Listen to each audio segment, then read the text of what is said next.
Here's everything you need to know about Soft99's Iron Terminator. It's a universal brake dust cleaner capable of tackling metallic residue on wheels and paint alike. It's an essential tool for regular wheel cleaning as well as paint and glass decontamination.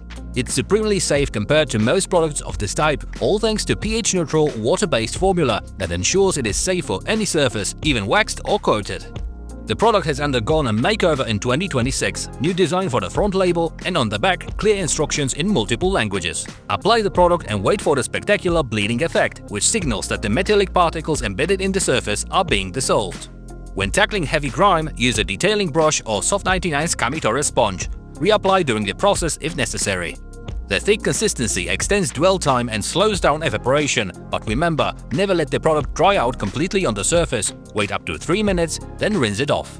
Finally, pressure wash the car thoroughly and follow up with a pH-neutral shampoo. Final tip: flush the sprayer with clean water to prevent it from clogging with dried residue. We hope you liked our How to Apply video. For more, check out our social media channels.